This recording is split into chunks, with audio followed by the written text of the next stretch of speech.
this? Try to unload. Yeah, We're unloading the window. So we're going this way? Yeah, we're gonna go that way. And then Oh, we're gonna put the window on we'll the just sit down on that guy right I there. have no idea why this is in the car. That's Dad's. Oh. Back up, Dustin. Go somewhere else, please. Do you want me to like move this?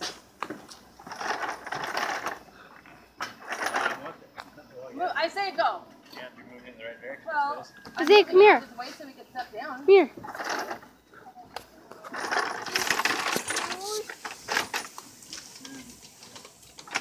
That's not bad. That's good. It's Go forward a little bit. That looks too small.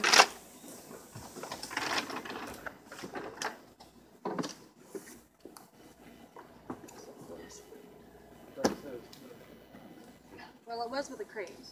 No, no, it wasn't. No, it wasn't. It was like a 2-pound box. Yeah, this Seriously? box right here. It didn't. It wasn't like And a wooden box. It had one of these on each end, top and bottom. Seriously? Yeah. They're like you're gonna need a couple guys or a forklift or. That you best bought. So here's the windshield. All right, you can stop it now, Shane.